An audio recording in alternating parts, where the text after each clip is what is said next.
तो एक बार सबको फिर पुण्य प्रणाम सभी को, हरिओम। तो श्वेता स्वतर उपनिषद है क्या? इसको इसका मूल शब्द पढ़ते हैं, इसका जो ऊपर लिखा हुआ है इंट्रोडक्शन। ये उपनिषद कृष्ण यजुर्वेदीय शाखा के अंतर्गत है कि कौन से वेद से लिया गया है। कृष्ण यजुर्वेद का जो कृष्ण भाग है उसका जो दो दो भाग होते हैं। हमने वेदों को नहीं पढ़ा ज्यादा तो मुझे मालूम नहीं है कुछ। शुक्ल और कृष्ण दो भाग हम जो इंट्रोडक्शन में हम पढ़ते हैं उसको। इसमें अध्याय कितने हैं? 6। पहला अध्याय है वो, उसमें अंदर जो है जो जगत है उसका मूल कारण क्या है, इसको जानने की जो ब्रह्म ज्ञानी है वो इच्छा करते हैं। और चर्चा से जब निर्णय नहीं हो पाया, जब उन्होंने आपस में बातचीत की कि जगत का कारण क्या है, कि कैसे जगत बना, तो उन्होंने ध्यान किया। ध्यान के द्वारा अनुभूति के आधार पर सृष्टि को उन्होंने एक चक्र के रूप में, एक विशिष्ट प्रवाह के रूप में यहाँ पे हमें बताया गया। मूल तत्व परमात्म तत्व को जानने की आवश्यकता क्या है और उसका फल समझाते हुए जीव, प्रकृति और ईश तथा परमात्मा, भोक्ता, भोग्य आदि प्रभागों का स्पष्ट स्वरूप जो है उसको स्पष्ट किया गया। अब हम तीन तीन चीजों को, जीव को, प्रकृति और परमात्मा, जीव, आत्मा, परमात्मा और प्रकृति, इन तीनों को इसमें अच्छे से बताया गया है। ठीक है। अंत में ओंकार साधना द्वारा जैसे तिल में तेल की तरह हृदय प्रदेश में स्थित परमात्म तत्व के साक्षात्कार का निर्देश किया गया। दूसरा अध्याय के अंदर ध्यान योग साधना परक है। ध्यान का महत्व समझाते हुए उसका विधि विधान, प्राणायाम, किस स्थान पर हमें ये ध्यान करना चाहिए, ऐसी मर्यादाएं समझाते हुए उन्नति के लक्षण भी दर्शाए गए हैं कि किस व्यक्ति में अगर उन्नति हो रही है तो उसके लक्षण क्या होंगे। योग साधना से पंचभूत सिद्धि और आत्म तत्व से ब्रह्म तत्व के साक्षात्कार की फलश्रुतियां बतलाते हुए परमात्म परम तत्व को नमस्कार किया गया। ये सारी जो योग साधना से पांचों की सिद्धियां हो जाती हैं और आत्म तत्व से जो उस ब्रह्म का साक्षात्कार, उसका लाभ, फल क्या मिला, और परमात्म तत्व को नमस्कार किया गया। ये हमें दूसरे अध्याय के अंदर हमें दिखता है। तीसरे और चौथे अध्याय में जगत की उत्पत्ति कैसे हुई, उसकी स्थिति क्या है, संचालन, विलय में समर्थ परमात्म सत्ता की सर्वव्यापकता, उसे जानने की महत्ता का वर्णन है। उसे 9 द्वार वाली पुरी में इंद्रिय रहित सर्व समर्थ, यहाँ आ जाइए। लघु से लघु और दलिया महान नहीं है से तो महान कहा गया दलिया है। थोड़ा सा है और थोड़ा सा ओट्स डाल के बना लीजिए। शाम के लिए रागी आया हुआ है। जी जयंती दीदी, मैंने आपको गलती से म्यूट कर दिया, चलिए वापस खोल लेना। तो ये जो है अध्याय 3 और चौथे अध्याय में जगत की उत्पत्ति, स्थिति, संचालन और विलय में उस समर्थ परमात्म सत्ता की सर्वव्यापकता, उसे जानने की महत्ता का वर्णन है। उसे 9 द्वार वाली पुरी में इंद्रिय रहित सर्वसमर्थ, लघु से लघु और महान से महान कहा गया है। जीवात्मा एवं परमात्मा की स्थिति को एक ही डाल पर बैठे दो पक्षियों की उपमा से समझाया गया है। उस मायापति एवं उसकी माया को जानने की प्रेरणा के साथ उसे जानने के महान फल का वर्णन और मुक्ति के लिए यहाँ पर प्रार्थना है।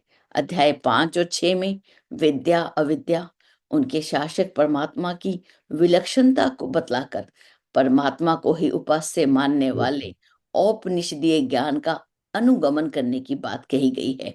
जीव के कर्म अनुसार उसकी विभिन्न गतियों, नाना योनियों तथा उनसे मुक्ति के उपाय कहे गए हैं।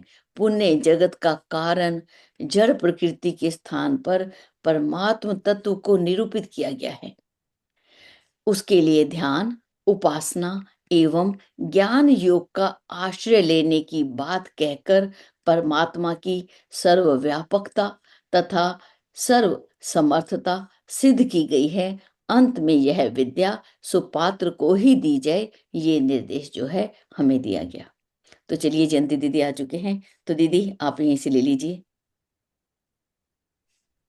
ओम श्री परमात्मने नमः। ओम वंदे बोधमयं नित्यं गुरुं शंकररूपिणं यमाश्रितो हि वक्रोऽपि चन्द्रः सर्वत्र वन्द्यते। सभी को प्रणाम। शान्तिपाठः। ॐ सहनाववतु सहनौ भुनक्तु सह वीर्यं करवावहै तेजस्विनावधीतमस्तु मा विद्विषावहै। ॐ शान्ति शान्ति शान्ति। जय गुरुदेव।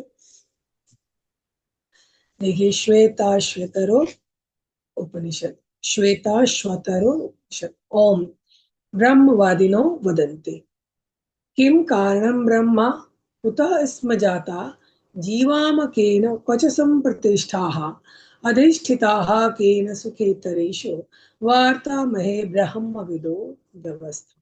कह रहे ब्रह्मवादिनः, ब्रह्म विषयक चर्चा करने वाले जो हैं वो कुछ जिज्ञासु हो, ब्रह्म विषयक चर्चा करने कुछ जिज्ञासु को ब्रह्मवादी कह रहे हैं। यहाँ पे वदंती आपस में कहते हैं, वो आपस में चर्चा कर रहे हैं, बात कर रहे हैं। क्या बात कर रहे हैं? वो आपस में कह रहे हैं ब्रह्मविदः, हे वेदज्ञ ब्रह्मर्षियों। ब्रह्मविदा आया है ना श्लोक में नीचे की लाइन में, ब्रह्मविदो यानी ब्रह्मविदः, वहां संधि हो गई है। हे ब्रह्म वेदज्ञ महर्षियों, ब्रह्मविदा वेदज्ञ महर्षियों, कारणम इस जगत का मुख्य कारण, किम कारण, इस जगत का मुख्य कारण क्या है? ब्रह्म और ब्रह्म किम, ब्रह्म कौन है? उता किम कारणम ब्रह्म, कि हमने वेदों में पढ़ा है कि इस जगत के समस्त जगत के कारण ब्रह्म, तो उसे ब्रह्म कौन है? वे ब्रह्म कौन है? हम सब लोग किससे उत्पन्न हुए? कुतः इसमें जाता, किससे उत्पन्न हुए? हमारा मूल क्या है ना? जीवाम केन, और किसके प्रभाव से हम जी रहे हैं? केन यानी तृतीय विभक्ति लगी हुई है। किसके प्रभाव से जी रहे हैं? क्वच संप्रतिष्ठा, और हमारे जीवन का आधार क्या है ना? और हमारी पूर्णतया स्थिति किसमें है? केन अधिष्ठिता, हमारी पूर्णतया स्थिति किसमें है? अर्थात हम उत्पन्न होने से पहले, भूतकाल में उत्पन्न होने के बाद, वर्तमान काल में और पश्चात में प्रलय काल में किसमें स्थित रहते हैं? हमारा परम आश्रय कौन है? हमारा अधिष्ठाता, हम लोग की व्यवस्था करने वाला और कौन है ना? व्यवस्था, हमें सारी व्यवस्था करने वाला कौन है? और जिसकी रची हुई व्यवस्था के अनुसार हम लोग सुखेतरेषु, सुख प्लस इतरेषु, सुख के अलावा दुख, हम लोग सुख दुख दोनों भोग रहे हैं। ये व्यवस्था करने वाला कौन है? हम अपने कर्मों के अनुसार या जैसे भी सुख दुख भोग रहे, भी एक व्यवस्था के अनुसार हो रहा है। ये सब किसके द्वारा हो रहा है? वो इस संपूर्ण जगत की सुव्यवस्था करने वाला, इसका संचालक स्वामी कौन है? इस प्रकार परब्रह्म परमात्मा की खोज करना, उन्हें जानने और पाने के लिए उत्कट अभिलाषा के साथ उत्साह पूर्वक आपस में विचार करना, परमात्मा के सत्व को जानने वाले महापुरुषों से उनके विषय में विनय भाव और श्रद्धा पूर्वक पूछना, उनकी बताई हुई बातों को ध्यान पूर्वक सुनकर काम में लाना, इसी का नाम सत्संग है। तो इस उपनिषद के प्रथम मंत्र में सत्संग का ही वर्णन है, और इससे सत्संग की अनादिता और अलौकिक महत्ता सूचित होती है। गोस्वामी तुलसीदास जी ने क्या कहा है? मज्जन फल पेखिए तत्काला, काक हो ही पिका बकई मराला, सुनी आचरज करे जन कोई, सत्संगति महिमा नहीं हुई। सत्संगति महिमा कही नहीं जा सकती है, सत्संगति से बड़ा कुछ है ही नहीं। तो जो आज हम लोग यहाँ कर रहे हैं। नेक्स्ट लोग देखिए, कालः स्वभावो नियतिर्यदृच्छा, कालः स्वभावो नियतिर्यदृच्छा, भूतानि योनिः पुरुष इति चिन्त्या, संयोग येषां न त्वात्मभावात्, आत्माप्यनीशः सुख दुख हेतो। काल यानी काल आप सभी जानते हैं। फिर क्या काल? स्वभाव, स्वभाव, नियति निश्चित फल देने वाला कर्म, नियति का अर्थ होता है निश्चित फल देने वाला कर्म, और यदृच्छा यानी आकस्मिक घटना, भूतानी यानी पांचों महाभूत, पुरुष यानी जीवात्मा, योनि यानी कारण है, योनि यानी वो कारण है, इति चिंत्या इस पर विचार करना चाहिए। क्या कह रहे हैं कि वेद शास्त्रों में अनेक कारणों का वर्णन आता है। कहीं तो काल को कारण बताया गया है, क्योंकि किसी न किसी समय पर ही सभी वस्तुओं की उत्पत्ति देखी जाती है, यानी काल भी एक कारण है उत्पत्ति का। और जगत की रचना और प्रलय भी काल के अधीन सुने जाते हैं, उनके कहे जाते हैं। कहीं स्वभाव को कारण बताया जाता है, कहीं कहीं स्वभाव को कारण कैसे बताया जाता है कि जैसे बीज के अनुरूप ही वृक्ष की उत्पत्ति होती है, तो वो स्वभाव है। आम का बीज है तो उससे आम ही उत्पन्न होगा। क्रोधी व्यक्ति है तो मुंह से हमेशा क्रोध वाली वाणी ही निकालेगा, है ना। जिस वस्तु में जो स्वाभाविक शक्ति है उसी से उसका कार्य उत्पन्न हुआ देखा जाता है। इससे सिद्ध होता है कि वस्तुगत शक्ति रूप जो स्वभाव है वह कारण है। फिर कहीं कर्म को भी कारण बता दिया जा गया है, क्योंकि कर्म के अनुसार ही जीव भिन्न भिन्न योनियों में जन्म लेते हैं। और कहीं आकस्मिक घटना को कहते हैं कि अनहोनी तो होए नहीं, होनी हो सो होए। तो कहीं आकस्मिक घटना को यानी होनहार को, भवितव्यता को कारण बता दिया जाता है कि ये तो होना ही था। फिर कहीं पंच महाभूतों को, भूतानी पंच महाभूतों को, और कहीं पुरुष जीवात्मा को इस जगत का कारण बताया जाता है। तो हम लोग को विचार करना चाहिए इति चिंतन कि वास्तव में कारण कौन है, इस पर सदैव विचार करना चाहिए। फिर संयोग यानी इन सब का समुदाय, संयोग यानी इन सभी का समुदाय, यहाँ पर संयोग का अर्थ क्या है, इन सभी का समुदाय। तो वो भी इस जगत का कारण नहीं हो सकता। ये सब न तो आत्मभाव, ये भी उस जगत का कारण नहीं हो सकता। अब क्या कह रहे हैं, आत्मा अपि अनिशा सुख दुख है तो हो।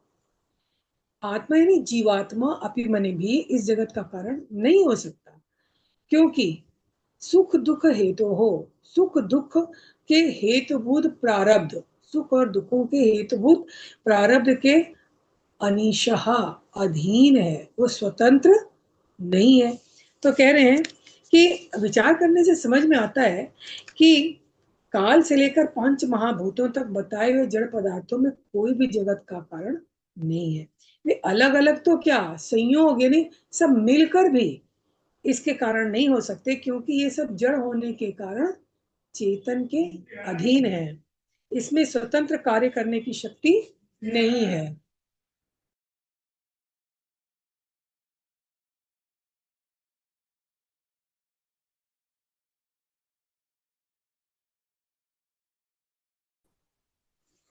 ये सब जड़ होने के कारण चेतन के अधीन है, इसमें स्वतंत्र कार्य करने की शक्ति नहीं है। जिन जड़ वस्तुओं के मेल से कोई नई चीज उत्पन्न होती है वह उसके संचालक यानी चेतन आत्मा के अधीन होती है और उसी के भोगार्थ होती है। इसके सिवा पुरुष अर्थात जीवात्मा भी इस जगत का कारण नहीं हो सकता, क्योंकि वह सुख दुख के हेतुभूत प्रारब्ध के अधीन है। वह भी स्वतंत्र रूप से कुछ नहीं कर सकता था, कारण तत्व कुछ और ही है। तो सेकंड में आते हैं, वो क्या, थर्ड में आते हैं, वो क्या कहते हैं, ते ध्यान योगानुगता अपश्यन् देवात्मशक्तिं स्वगुणैर्निगूढाम् यः कारणानि निखिलानि तानि कालात्मयुक्तानि अधिष्ठति एकः। कहते ते यानी उन्होंने, ध्यान योग अनुगताः, ध्यान योग में स्थित होकर, स्वगुणैः अपने गुणों से, उसी में एक वर्ड है निगूढ़ाम यानी ढकी हुई, देवात्म शक्ति अपश्यन, परमात्मा देव की स्वरूप भूत, एक मिनट दीजिए, एक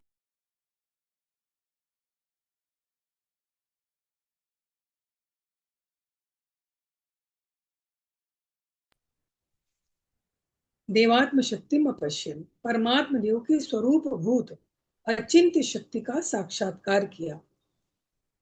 ठीक है, और क्या उन्होंने देखा, यह जो परमात्मा देव एक अकेला ही, और ठीक है, लास्ट वर्ड है ना, एक अधिष्ठित, एक अकेला ही, तान यानी उन, कालात्म युक्तानी काल से लेकर आत्मा तक, निखिलान यानी संपूर्ण, कारणानि अधिष्ठिति अधिष्ठित अधितिष्ठति कारणों पर शासन करता है, उन सबका अधिष्ठाता है। तो क्या कह रहे हैं, इस प्रकार आपस में विचार करने पर जब युक्तियों द्वारा और अनुमान से वे ब्रह्मविद जो ज्ञानी लोग थे, वेदज्ञ लोग थे, वे किसी निष्कर्ष पर नहीं पहुंच सके, तब वे सब ध्यान योग में स्थित हो गए, अर्थात अपने मन और इंद्रियों को बाहर के विषयों से हटाकर पर ब्रह्म को जानने के लिए उन्हीं का चिंतन करने में तत्पर हो गए। ध्यान करते करते उन्हें परमात्मा की महिमा का अनुभव हुआ। उन्होंने उन परम देव पर ब्रह्म पुरुषोत्तम की स्वरूप भूत अचिंत्य दिव्य शक्ति का साक्षात्कार किया, जो अपने ही गुणों से सत्व रज तम से ढकी है, अर्थात जो देखने में त्रिगुण में प्रतीत होती है परंतु वास्तव में तीनों गुणों से परे है। तब वे इस निर्णय पर पहुंचे कि काल से लेकर आत्मा तक जितने पहले बताए हुए कारण हैं, वे सबके सब कारणों के अधिष्ठाता स्वामी कौन है, वो परम तत्व है, अर्थात जिनकी आज्ञा और प्रेरणा पाकर, जिनकी उस शक्ति के किसी एक अंश को लेकर वे अपने अपने कार्यों को करने में समर्थ होते हैं, वे एक सर्वशक्तिमान परमेश्वर इस जगत के वास्तविक कारण है, दूसरा और कोई नहीं है। कि बौद्धिक विवेचन द्वारा ब्रह्म का बोध संभव नहीं है। उन्होंने अपने ध्यान योग में स्थित होकर इसको देखा। आगे देखिए, चौथा देखिए, तमेकनेमिं त्रिवित्तं षोडशान्तं शतार्धारं विंशति प्रत्यराभे अष्टकैः षड्भिर्विश्वरूपैकपाशं त्रिमार्गभेदं द्विनिमित्तैकमोहम्। तम यानी उस, सत होते तम पढ़ते हैं आप लोग, तम यानी उस, एक नेमी वाले, त्रिवृत्तम तीन घेरों वाले, यहाँ 17 तम की बात हो रही है, षोडशांतम 16 सिरों वाले, शताधारम 50 अरों वाले, विंशति प्रत्यराभे 20 सहायक अरों से, तथा षड्वे अष्टकैः 6 अष्टकों से, युक्तम वर्ड यानी दिया हुआ है, अष्टभई युक्तम यहाँ पर समझना होगा। विश्व रूपैक पाशम अनेक रूपों वाले एक ही पाश से युक्त, त्रिमार्ग भेदम मार्ग के 3 भेदों वाले, और द्विनिमित्त एक मोहम 2 निमित्त और मोह रूपी एक नाभि वाले चक्र को अपश्यन उन्होंने देखा। इस मंत्र में विश्व का चक्र के रूप में वर्णन किया गया है। भाव यह है कि परमदेव परमेश्वर की स्वरूपभूता अचिंत्य शक्ति का दर्शन करने वाले वे ऋषि लोग कहते हैं कि हमने एक ऐसे चक्र को देखा है जिसकी एक नेमी है। नेमी यानी उस गोल घेरे को कहते हैं जो चक्र के अरों और नाभि आदि सब अवयवों को वेष्टित किए रहती है तथा यथा स्थान बनी रहती है। तो ये लिखा कि नहीं, नेमी चक्र को बांधे रखने वाले एक परिधि है, वो प्रकृति। तो कह रहे हैं कि यहाँ अव्याकृत प्रकृति को ही नेमी कहा गया है।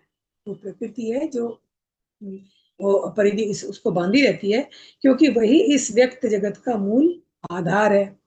इस प्रकार चक्के की रक्षा के लिए उस नेमी के ऊपर लोहे का घेरा जैसे चढ़ा रहता है, नेमी के ऊपर चढ़ा रहता है ना लोहे का घेरा, इसी प्रकार इस संसार चक्र की प्रकृति रूपी नेमी के ऊपर सत्व रज और तम, ये 3 गुण ही 3 घेरे बने हुए हैं। और वो क्या है, वो भगवान की अचिंत्य शक्ति 3 गुणों से ढकी हुई है, और जो पूरी तरह से चिंतन कर लेता है वो उस अचिंत्य शक्ति पर भेदन करता है। जिस प्रकार चक्के की नेमी अलग अलग सिरों के जोड़ से बनती है, उसी प्रकार संसार रूपी चक्र की प्रकृति रूपी नेमी के मन बुद्धि अहंकार तथा आकाश वायु तेज जल और पृथ्वी, ये 8 सूक्ष्म तत्व और इनके 8 स्थूल रूप हैं। इस प्रकार 16 सिरे हैं। एक और पुस्तक है मेरे पास, उसमें इसके बारे में थोड़ा सा विस्तार से दिया हुआ है, अभी मैं पढ़ देती हूँ। जिस प्रकार चक्र में अरे लगे रहते हैं जो एक ओर से नेमी के टुकड़ों में जुड़े रहते हैं, दूसरी ओर चक्के की नाभि में जुड़े होते हैं, एक ओर नेमी में जुड़े होते हैं, दूसरी ओर चक्के की नाभि में जुड़े होते हैं। इसी प्रकार इस संसार चक्र में अंतःकरण की वृत्तियों के 50 भेद 50 अरों की जगह है, और 5 महाभूतों के कार्य, 10 इंद्रियां, 5 विषय और 5 प्राण, ये भी सहायक अणु की तरह है। इस चक्के में 8 चीजों के 6 समूह अंग रूप में विद्यमान है। ये अभी मैं बता रही हूँ कौन कौन से हैं। इन्हीं को 6 अष्टकों के नाम से कहा गया है। जीवों को इस चक्र में बांध कर रखने वाली अनेक रूपों में प्रकट आसक्ति रूप एक फांसी है। देवयान, पितृयान और इसी लोक में एक योनि से दूसरी योनि में जाने का मार्ग, इस प्रकार 3 मार्ग हैं। पुण्य कर्म और पाप कर्म, ये 2 इस जीव को इस चक्र के साथ साथ घुमाने में निमित्त हैं, और जिसमें अरे टंगे रहते हैं उस नाभि के स्थान में अज्ञान है। जिस प्रकार नाभि ही चक्के का केंद्र है, उसी प्रकार अज्ञान इस जगत का केंद्र। बहुत बड़ी बात है। देखिए, इसको एक दूसरी पुस्तक में इसमें समझाया हुआ है, पढ़ दे रहे हैं। यहाँ अष्टक शब्द से क्या अभिप्राय है, ठीक ठीक पता नहीं चलता। चक्कों में भी अष्टक नाम का कोई अंग नहीं होता है, या यदि होता है तो उसका क्या स्वरूप होता है तथा उसे अष्टक क्यों कहते हैं, इसका भी कोई पता नहीं चलता। शांकर भाष्य में भी अष्टक किसे कहते हैं यह खोलकर नहीं बताया गया, इसीलिए 6 अष्टकों की व्याख्या नहीं की जा सकती।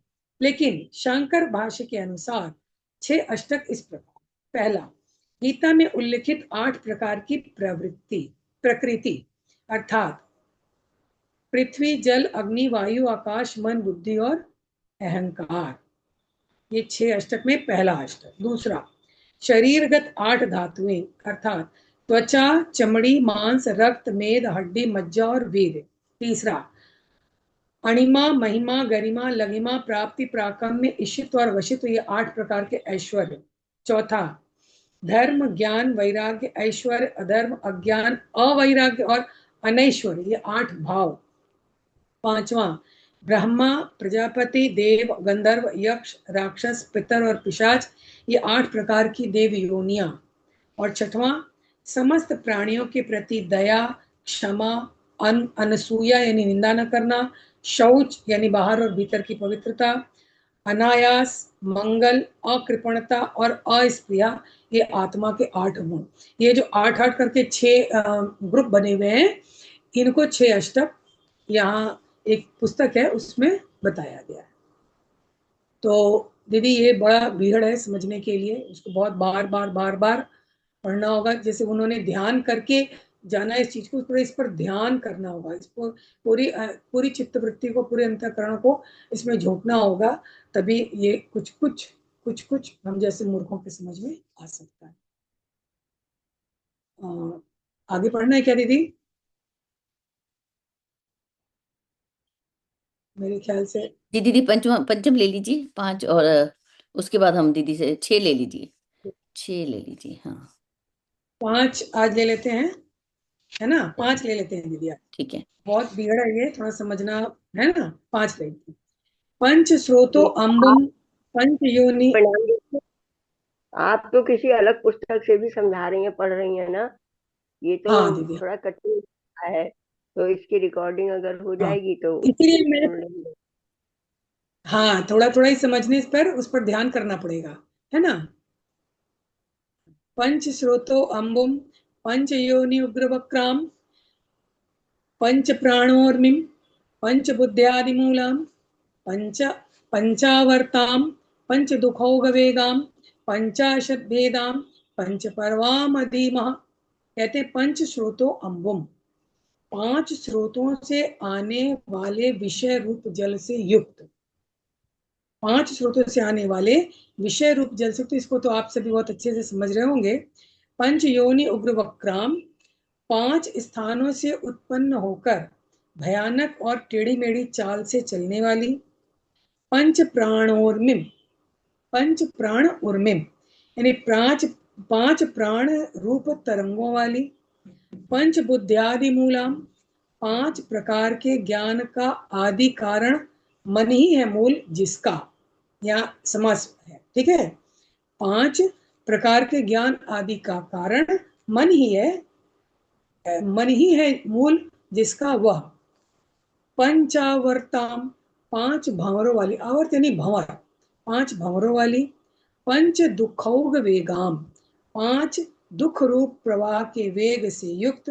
पंच परवाम, 5 पर्वों वाली और 50 भेदाम 50 भेदों वाली नदी को अधीमा हम लोग जानते हैं। ये आप लोग इसके बारे में बहुत पढ़े हैं, फिर भी एक बार इसकी व्याख्या जो मैं पढ़ दे रही हूँ।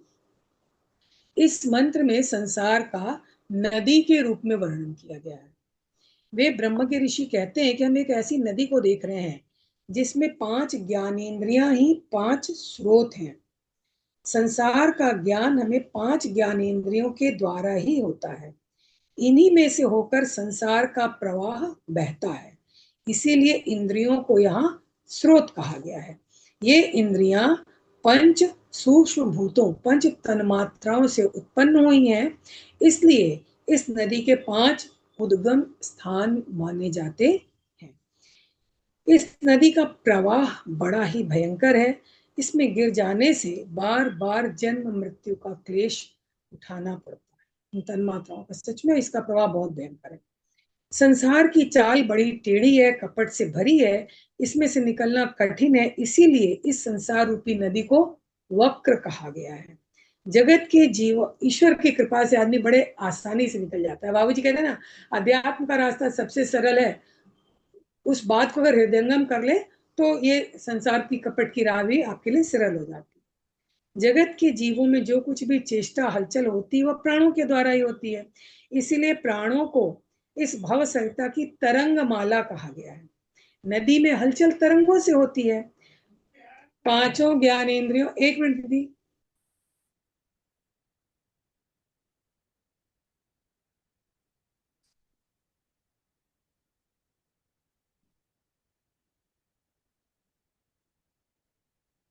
जी, हम में से कितने लोगों को सबको समझ आ रहा है और नहीं आ रहा?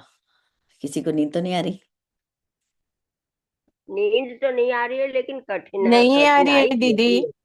ठीक है, बहुत अच्छी। कठिनाई हो रही है जी समझने दीदी, में। हम सीधा हेमलता दीदी पर चलेंगे, क्योंकि दीदी ने दूसरी सांख्य योग का और दर्शन, सांख्य दर्शन का बहुत अध्ययन किया हुआ है, तो दीदी भी हमको बहुत अच्छे जी से बताएंगी। तो दीदी पर चलेंगे इसके तुरंत जी बाद। जी दीदी। जी, ठीक ठीक है। एक मिनट, कोई, अरे मेरी बुक चली गई। हाँ, मैं, कोई आ गया था दीदी, एक मिनट। कोई बात नहीं दीदी। तो जो इसीलिए प्राणों को इस भवसरता की तरंग माला कहा गया है। नदी में हलचल तरंगों से ही होती है। 5 ज्ञानेंद्रियों के द्वारा होने वाला चाक्षुष आदि 5 प्रकार के ज्ञानों का आदि कारण मन है। जितने भी ज्ञान है सब मन की ही तो वृत्तियां हैं। मन ना हो तो इंद्रियों के सचेष्ट रहने पर भी किसी प्रकार का ज्ञान नहीं होता। यह मन ही संसार रूप नदी का मूल है। मन से ही संसार की सृष्टि होती है। सारा जगत मन की ही कल्पना है। मन के अमन हो जाने पर, नाश हो जाने पर जगत का अस्तित्व इस रूप में नहीं रहता। जब तक मन है तभी तक संसार चक्र है। इंद्रियों के शब्द, स्पर्श आदि 5 विषय ही इस संसार रूप नदी में आवर्त अर्थात भंवर है। इन्हीं में फंसकर जीव जन्म मृत्यु के चक्कर में पड़ जाता है। गर्भ का दुख, जन्म का दुख, बुढ़ापे का दुख, रोग का दुख और मृत्यु का दुख, ये 5 प्रकार के दुख ही इस नदी के प्रवाह में वेग रूप हैं। इन्हीं के थपेड़ों में व्यक्ति व्याकुल रहता है और इस योनि से उस योनि में भटकता रहता है। अविद्या, अज्ञान, अस्मिता, अहंकार, राग, राग यानी प्रिय बुद्धि, द्वेष यानी अप्रिय बुद्धि, और अभिनिवेश यानी मृत्यु का भय, ये पंचविध क्लेश ही इस संसार रूप नदी के 5 पर्व अर्थात विभाग हैं। इन 5 विभागों में यह जगत बटा हुआ है। क्या क्या है? अज्ञान, अहंकार, राग, द्वेष और अभिनिवेश। अगर ये 5 दुखों से ज्ञान के द्वारा व्यक्ति पार हो गया तो पार हो गया। इन 5 का समुदाय ही संसार का स्वरूप है और अंतःकरण की 50 वृत्तियां ही इस नदी के 50 भेद अर्थात भिन्न भिन्न रूप हैं। अंतःकरण की वृत्तियों को लेकर ही संसार में भेद की प्रतीति होती है। तो क्या 6वां भी पढ़ दूं? जी दीदी, चलिए फिर ये 5 तक रख लेते हैं, दीदी बस चलते हैं फिर, क्योंकि समझना है इसको तो। ठीक है। बहुत सुंदर, बहुत सुंदर, बहुत। हाँ, और दीदी, और एक्चुअली आप लोग को लग रहा हो कि मैं क्या, मुझे एक बहुत अच्छी पुस्तक ऐसी मिली ना जिसमें इसका थोड़ा सा वर्णन था, तो मैं अपने आप को कंट्रोल नहीं कर सकी। मैंने कहा मैं आप नहीं लोग के नहीं, साथ जरूरी इसको है शेयर। दीदी, इसमें कोई बड़ी वो नहीं है। अच्छा अच्छा किया आपने। तो हम लोग एक बार वापस कि हम लोग क्या पढ़ रहे हैं, श्वेता स्वतर उपनिषद। एक ऋषि हुए, उन्होंने जो इस ऋषि का नाम जो है इस प्रारंभ में हमको नहीं दिखता, लेकिन जब ये उपनिषद का जो छठा लेसन है, छठा अध्याय है, उनके अंदर इस ऋषि के नाम को भी हम देखते हैं। और इसके अंदर जो मंत्र लिखे गए वो एक मंत्र के रूप में एक पद्य शैली के अंदर उन्होंने यहाँ पे लिखा। और जो है ऋषि यहाँ पे बैठकर उस जगत के मूल कारण को देख रहे हैं कि अगर इस प्रश्न के उत्तर अंदर ही अगर उत्तर देखें, प्रश्न के अंदर ही उत्तर छिपा है, तो किम कारणम, क्या कारण है, तो ब्रह्म, तो उसका कारण तो ब्रह्म ही है। तो कुछ छुपा हुआ रहस्य भी हमें इसके अंदर दिखता है, क्योंकि उपनिषद जो है रहस्य में ही बात करते हैं। तो उसका दूसरे रूप में अगर देखें तो मूल कारण ब्रह्म, वो किस रूप में है, ये ढूंढ उसी ब्रह्म को रहे हैं, वही इसका मूल कारण है और उसी को ही हम यहाँ पे ढूंढ रहे हैं। हम किससे उत्पन्न हुए हैं, कहाँ जीवित रहते हैं, कहाँ प्रतिष्ठित है, और किसकी प्रेरणा से हम सुख और दुख का अनुभव करते हैं और संसार चक्र में जो है हम भ्रमण करते हैं। अब यहाँ पर उन्होंने 6 कारण तो हमने देखे, जो थोड़ा सा समझ आ रहा है दीदी, आगे हेमलता दीदी हमें बताएंगी कि ये 4-5 कारण जो हमें दिख रहे हैं। काल कि समय आया, हम बोलते हैं कि समय से ही सब कुछ पूरा होता है। अब जो बीज डाला तो उसका समय लगेगा उसको, और उसको पैदा होने, एक बालक जो है गर्भ में आया तो 9 महीने उसको लगते हैं उसको परिपक्व होने के लिए, बालक बनने में, तो एक समय का प्रभाव तो रहता ही है। तो क्या समय कारण है? तो बोलते हैं अच्छा, इस पर बातचीत कर रहे हैं आपस में सब लोग, क्या स्वभाव कारण है? अब स्वभाव जो है, माता जी का स्वभाव क्रोधित क्यों है, पिताजी तो बड़े शांत क्यों हैं, क्यों शांत है? अग्नि गर्म क्यों है, जल ठंडा क्यों है? स्वभाव है। कक्षा में कितने लोग सोते हैं और कितने जागरूक रहते हैं, स्वभाव है। तो ये सारे स्वभाव हो जाते हैं। नियति, नियति जो है उसको भी हम देखें, नियति कि हमारे कर्म फल की व्यवस्था, कि हमने जो कर्म फल हमने किए हैं उसी के अनुसार ही तो हमको फल मिलेगा। तो ये भी हम नियति में ले लें। यद इच्छा, हम कितने बातों में हम ऐसे बोलते रहते हैं ईश्वर की इच्छा। अब जब हमारी बिल्कुल भी मनुष्य अपने आप से बाहर नहीं निकल सकता, तब वो ईश्वर की ओर चला जाता है कि मैं कुछ नहीं कर सकता, उसकी इच्छा है वही होने वाला है, हम कुछ नहीं कर सकते। तो वो पंचभूत, क्या ये इसका कारण है, जीवात्मा, या ये जो आत्मा है वो इसका कारण है? कहते अगर आत्मा कारण है तो आत्मा तो हर समय प्रसन्न रहना चाहती है, आत्मा तो दुखी होती नहीं। तो आत्मा जब दुखी नहीं होना चाहती तो फिर अगर वो कारण है तो वो तो दुख को आने ना देती, वो तो रस में रसों में ही है, वो तो प्रसन्न रहना चाहती है, तो वो भी कारण नहीं है। इसका जो कारण है ना, ये कुछ और है। ये जो सुख और दुख का कारण है, ये सब कुछ जो हो रहा है, ये सब किसका कारण, कोई कारण है। कहते किसी की गोद में बड़े सुंदर एक मेरी बुआ जी गाया करती थी, कहीं पर किसी की गोद में फूल खिले हैं, किसी की गोद में कांटे, कोई कारण होगा। यहाँ पे कोई कारण तो है जिससे ये सारा संसार जो है वो चल रहा है। तो उन्होंने ध्यान में चले गए और ध्यान के अंदर जाकर उन्होंने उस ब्रह्म स्वरूप को, उस ब्रह्म स्वरूप आत्म शक्ति को उन्होंने देख लिया, जो सबका सबका कारण, जो सबका एकमात्र कारण है, उसी को ही। उसके अंदर क्या देखा उन्होंने, एक चक्र दिखाई दिया, और एक चक्र को देखा, उसके अंदर एक तो नेमी थी, नेमी मैंने एक तो उसकी परिधि थी, कोई भी एक टायर लेंगे, एक घेरा लेंगे, वक्र लेंगे, उसके अंदर एक तो आउटर स्पेस रहेगा और एक इसकी नाभि होगी, 2 चीजें तो पक्की हैं इसके अंदर। एक तो चक्र हो गया और एक नाभि हो गई, ये 2 चीज तो हमें यहाँ पे दिखाई गया। उसके अंदर 3 वृत्त हैं, 16 उसके सिरे हैं। अब यहाँ पे शत अर्ध आरंभ, तो शत का अर्ध कर दिया, 100 का आधा कर दिया, तो कितने अरे हो गए, 50 तो उसमें अरे लगे हुए हैं, 20 उसके सहायक अरे लगे हुए हैं, 6 प्रकार के अष्टक हैं, और एक ही पाश, एक पाश एक बंधन से युक्त है। इस मार्ग के अंदर 3 भेद हैं, 2 निमित्त हैं और मोह रूपी एक नाभि है। ये मोह नहीं होता तो सेंटर भी ना होता, मोह के कारण ही सब चिपके हुए हैं। तो ये बड़ा गूढ़ है। हम अष्ट सिद्धियों, इसको हम कितनी भी व्याख्या करें, ये तो अनंत व्याख्या है इसकी। इसको हम अपने तरीके से, हम 3 गुणों को देखेंगे, 3 वृत्तों को देखेंगे, तो हम उपासना साधना आराधना 3 ले लेंगे, ब्रह्मा विष्णु महेश ले लेंगे, तो 3-3 जितने भी हमको दिखाई देते हैं वो हम सब ले लेते हैं, 3 गुण दिखाई देते हैं। तो जी। और उसके बाद 16 अरे 16 अंत वाले, इसके सिरे कितने हैं? 16। अब 16 जो हमने कहाँ पढ़ा था, प्रश्न यहाँ पे गुरुदेव ने लिखा भी है कि प्रश्न उपनिषद के छठे प्रश्न के अंतर्गत वो 16 चीजों का यहाँ पर नाम भी बताया गया। उसको हम देख सकते हैं, 16 कलाएं जो बताई थी उसका वर्णन किया गया। और जो ये 50 अरे जो हैं, ये पूरा सांख्य दर्शन इसके अंदर आ गया। अंत्यकरण की जो वृत्तियां हैं उसके 50 भेद, उसके 20 सहायक। 20 सहायक कौन कौन से हो गए? 10 इंद्रियां, 5 विषय और 5 प्राण। चक्र में अष्टक किसे कहा गया? तो अष्टक के लिए भी यहाँ पर उन्होंने, ये दीदी ने भी बताया कि योग की सिद्धियां, अणिमा, महिमा, गरिमा, लदिमा, जित जो भी 8 हमने अभी तक सांख्य दर्शन के अंदर हमने पढ़े या कहीं और भी पढ़े हमने, उन सबको 8 ले लें। ये स्पष्ट रूप से उन्होंने कुछ नहीं बताया हमको, स्पष्ट नहीं बताया इसके। यहाँ पे इस 6 8 भेद बताए गए। तो ये सब कुछ जो है, मुझे लगता है कि दीदी ने सांख्य दर्शन बहुत अच्छे से पढ़ा हुआ है, तो दीदी हमें बताएंगी। तो ये 5, एक नदी को भी, ये नदी क्या है? एक विश्व के प्रवाह को नदी के रूप में बताया गया। जो विश्व है ना, एक नदी के रूप में जो है वो बह रहा है।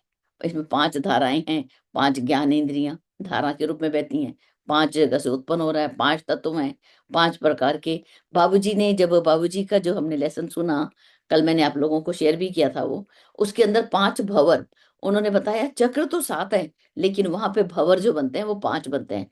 उसको भी हम वहां पर ले सकते हैं। तो चलिए सीधे ही चलते, हम दीदी के पास चलते हैं, क्योंकि दीदी ने बहुत अच्छे से पढ़ा हुआ है। दीदी हैं? हाँ हैं जी दीदी, हेमलता दीदी। बढ़िया। प्रणाम दीदी, आप सब तो इतने अच्छे से बता रहे हैं, हमने तो सांख्य पढ़ा नहीं है दीदी। कोशिश करते हैं सीखने जी का। तो ये दीदी, हम जो समझ पाए इसको, और बाबूजी का भी हमने सुना है ऑडियो। तो पहले हम लोग तो समझने के लिए क्या करेंगे कि अर्थ श्वेता स्वतरोपनिषद, यह इसका नाम है, अर्थ श्वेता स्वतरोपनिषद। तो ये श्वेता स्वत क्या है, कौन है? तो ये ऋषि। तो एक वेदज्ञ है, इनका उसी से इनके उपनिषद का नाम उनके नाम पर ही पड़ा है। हाँ, जी दीदी, अ, अपने मोबाइल को पास कर लीजिए, थोड़ी सी आवाज और क्लियर हो जाएगी। अच्छा, एक मिनट दीदी। हमने थोड़ी ब्लूटूथ सी लगाया हुआ है, तो बहुत हम शुद्ध नहीं आ रही हटा इसमें। देते हैं। आ तो रही है, हाँ। अ, उसको हम हटा देते हैं, ब्लूटूथ जी को दीदी। हम हटा देते हैं। एक मिनट दीदी, हम अपने सुनने के लिए ब्लूटूथ लगा रहे थे, जो उससे हमें ज्यादा अच्छे से सुनाई देता है। जी हाँ जी दीदी, अब ठीक है। अब जा रही है आवाज? हाँ जी दीदी, अब अच्छे हैं। ठीक है, धन्यवाद। तो सबसे पहले दीदी, हम चाहेंगे जो श्वेताश्वत ऋषि के नाम से यह उपनिषद है, और सारे को हम लेकर नहीं चलेंगे। प्रथम खंड में क्या दिया हुआ है, केवल हम उसी को समझ लें। पहले हम अगर समझ लेंगे तो हमको आगे समझने में सुविधा होगी। तो इसका जो परिचय दिया गया, जो प्रथम खंड में क्या दिया हुआ है, तो प्रथम खंड में ये बताया गया है कि कुछ जिज्ञासु आपस में चर्चा कर रहे थे, जगत के मूल कारण के बारे में जानना चाहते थे कि इस संसार का मूल क्या है, कारण क्या हुआ जो ये संसार चक्र जो चल रहा है, उसका क्या कारण हो सकता है। चर्चा का निर्णय नहीं हो पाया, तो फिर ध्यान के द्वारा अनुभूति किया गया। वो ऋषि लोग ना ध्यान में बैठ गए, और फिर सृष्टि को क्रमशः एक चक्र के रूप में पाया। हम खूब स्पष्ट बताएंगे आगे, तो केवल आप लोग हमारी बात से लगे रहें तो एकदम स्पष्ट हो जाएगा जो यहाँ क्या कहना चाहते हैं ऋषि श्वेताश्वर। तो ये सृष्टि के प्रवाह को एक चक्र रूप में बताया गया, और फिर मूल तत्व को, परमात्मा तत्व को जानने की आवश्यकता बताई गई है।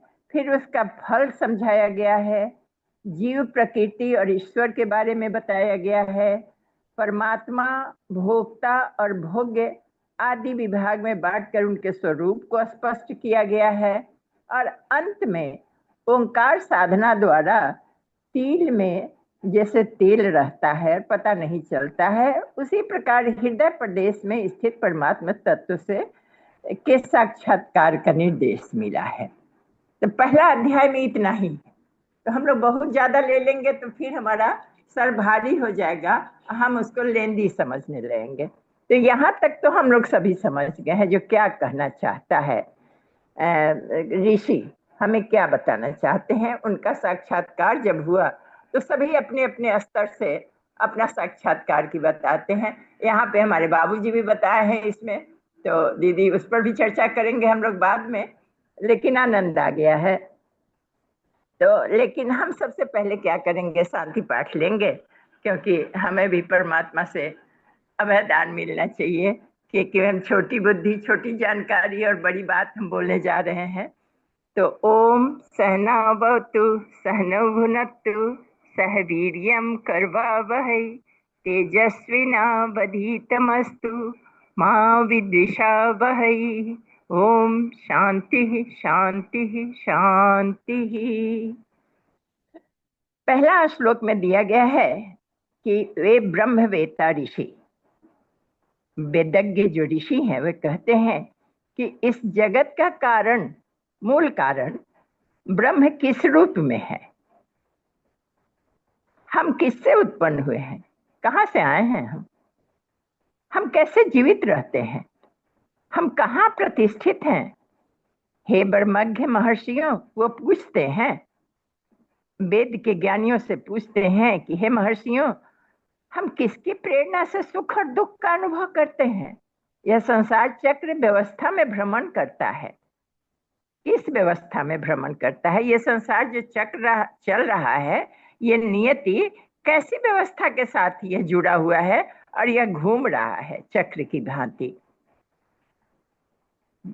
दूसरा श्लोक में इसका बताया गया है कि काल स्वभाव सुनिश्चित कर्म फल व्यवस्था।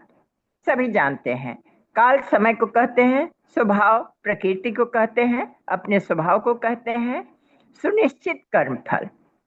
सभी जानते हैं जो कर्म फल भुगतने के लिए हम यहाँ आते हैं। तब सुनिश्चित कर्म फल व्यवस्था के तहत आकस्मिक घटना घटित होता है, उसके तहत या पंच महाभूत और जीवात्मा, यही जगत के क्या कारणभूत मूल तत्व हैं, ऋषि पूछते हैं।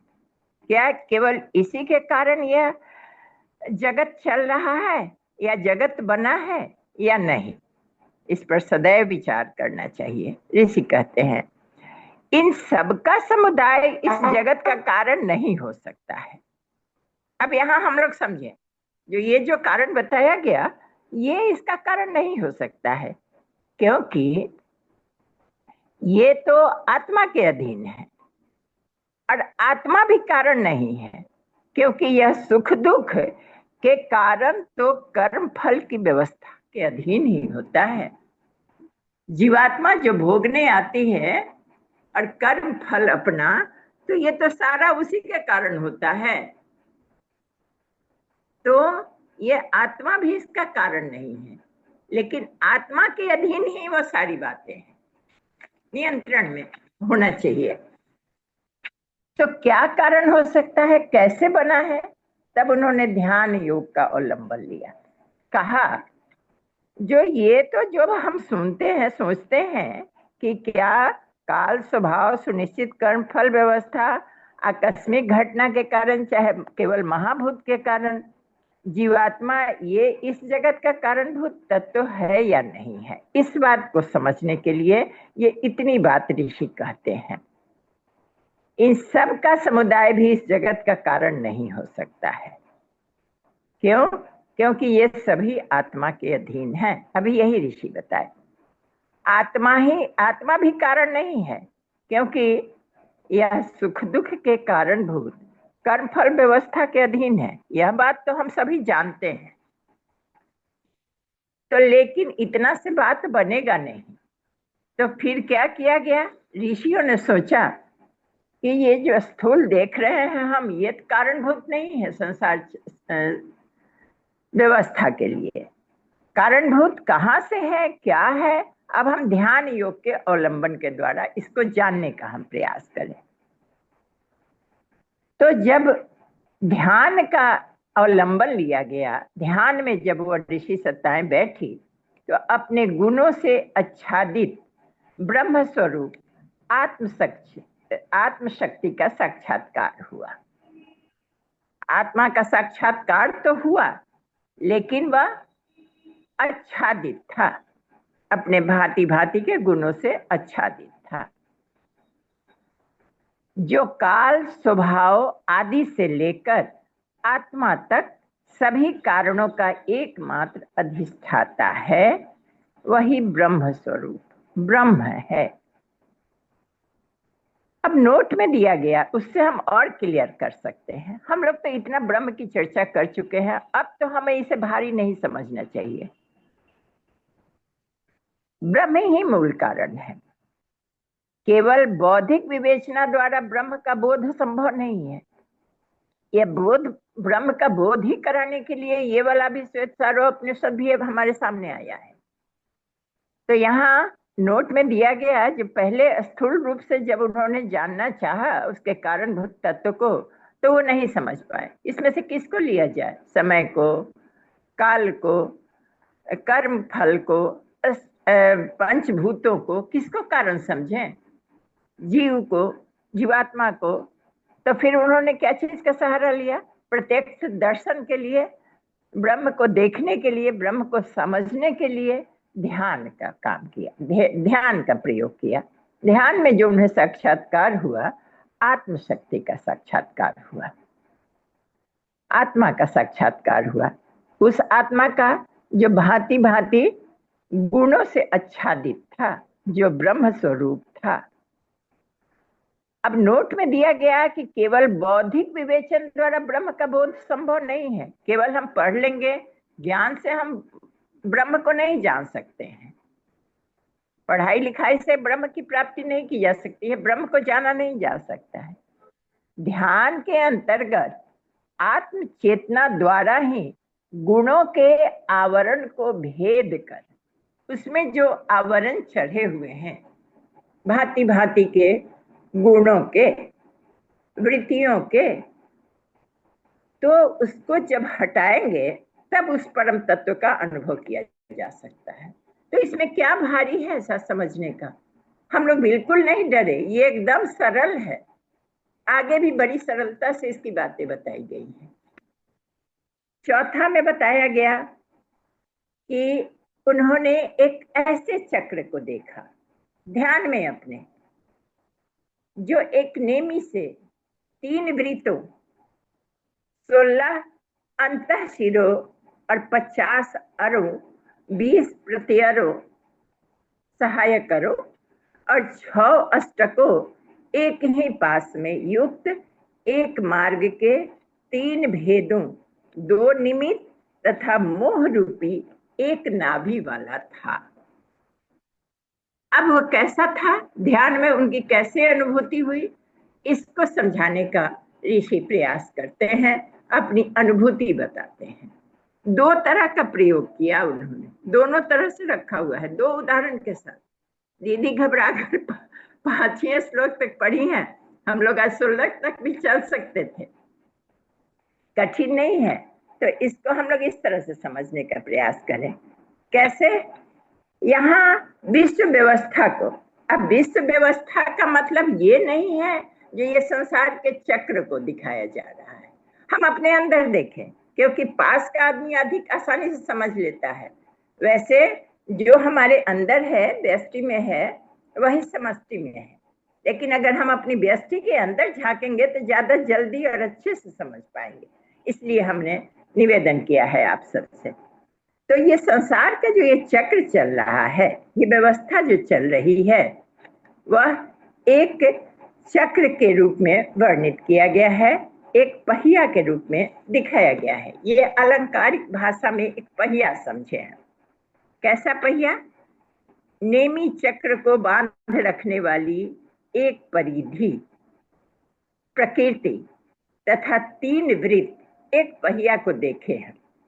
एक गोल चक्का है, उसका 3 वृत्त है, 3 लेयर है बाहर से, सत रज और तम का। बार बार हम लोग पढ़ते हैं त्रिगुणात्मक।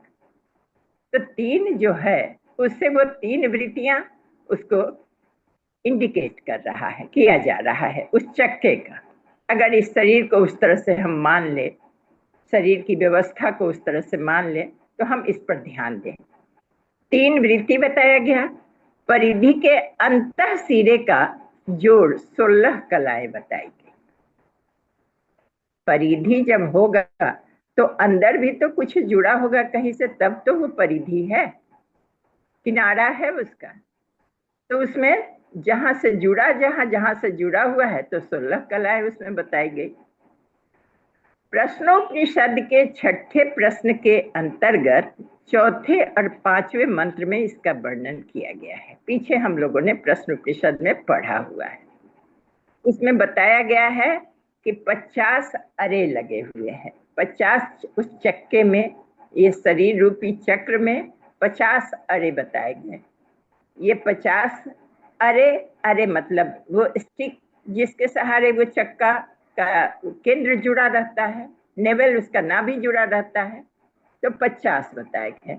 50 में भी पर्याय, अशक्ति, तुष्टि आदि, उसका पूरा का नाम नहीं दिया गया है। पूरा का नाम अगर जानना हो तो शंकर के, आचार्य शंकर के भाष्य से जाना जा सकता है, विस्तार रूप से उसमें दिया हुआ है। और नहीं तो हम लोग फिर प्रश्नोपनिषद में जाएंगे, लौटेंगे, संभव तो वहां हमें मिल जाएगा।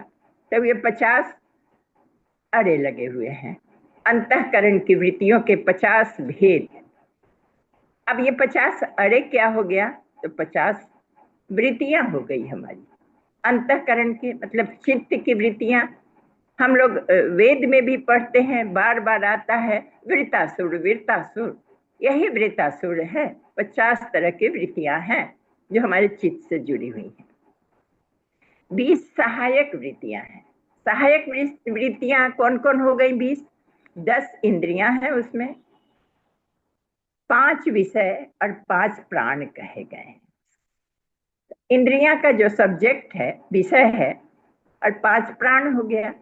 तो बस ये उनके सहयोगी हैं। 10 इंद्रियों के 5 ज्ञानेंद्रियां, 5 कर्मेंद्रियां, और उनके जो विषय वस्तु है, उनकी जो तन्मात्राएं हैं, और फिर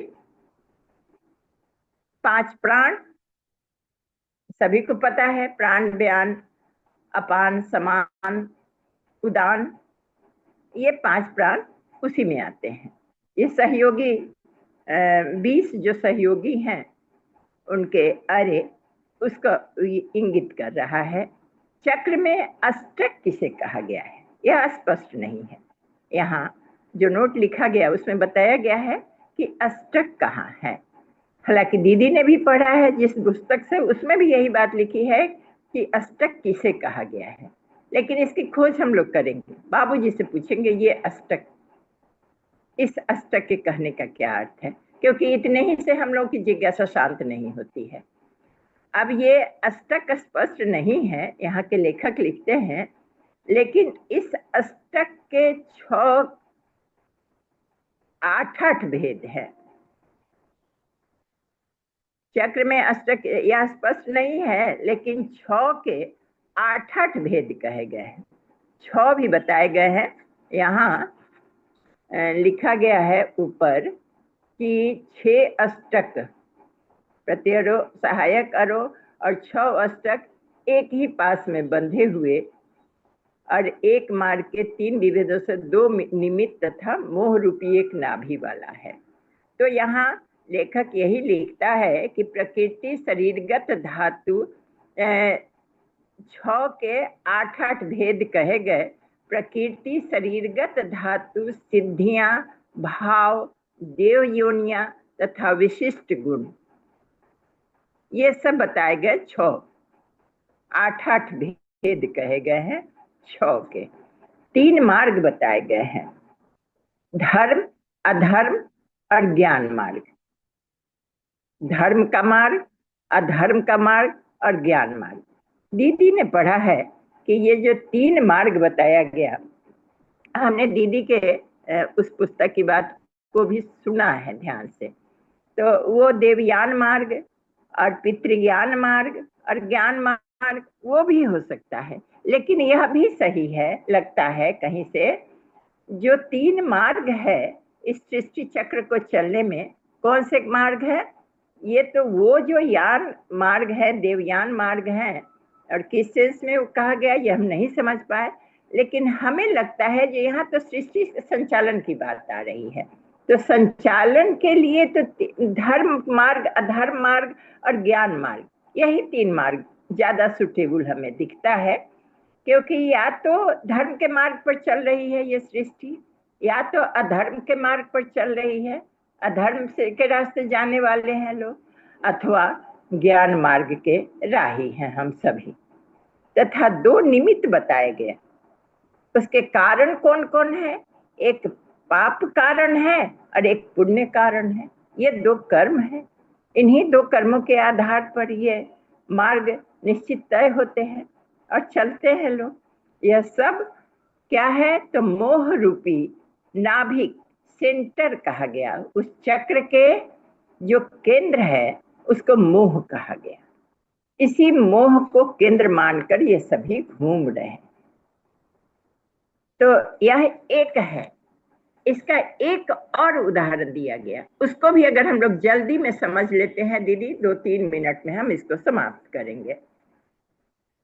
ये दूसरा जो दिया गया है, एक ऐसी नदी को जानते हैं जो 5, अच्छा ये वाला भी दीदी पढ़ी है, जो 5 स्रोतों वाली जल धाराओं से युक्त है, जिसके 5 उद्गम होने के कारण बड़ी उग्र और टेढ़ी मेढ़ी होकर बहती है, जिसमें 5 प्राण रूप तरंगे हैं, 5 प्रकार के मानसिक स्तर है जिनके आदि मूल कारण है, जो 5 भंवर वाली है, 5 दुख रूप प्रवाह के वेग वाली है, 5 पर्व वाली है और 50 भेद वाली है। अब फिर उसी चीज को यहाँ समझाया गया है इस तरह से।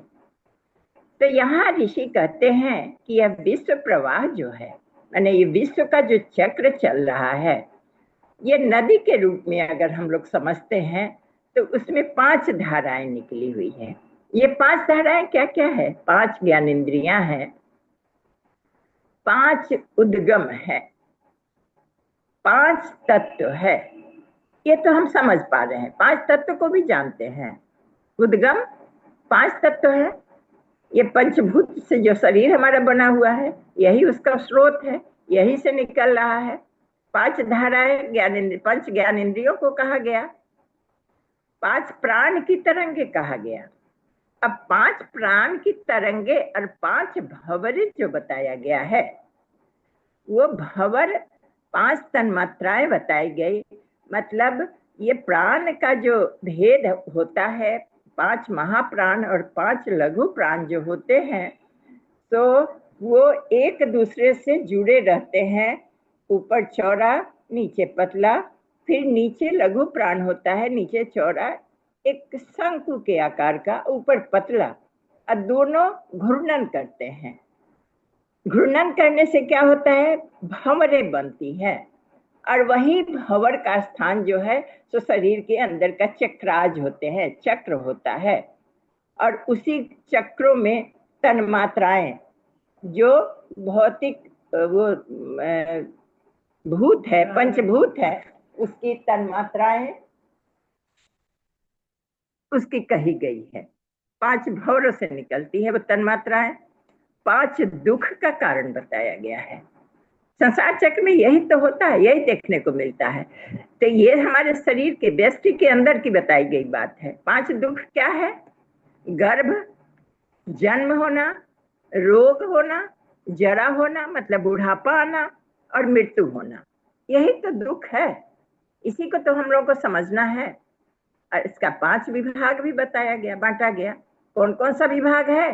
तो अज्ञान है, अज्ञानता है एक बड़ा विभाग, अहंकार है, यह भी एक बड़ा विभाग है, राग द्वेष है, यह भी 2 बड़ा बड़े विभाग है। सभी हम लोग जानते हैं, यही सब तो चलता है चक्र में।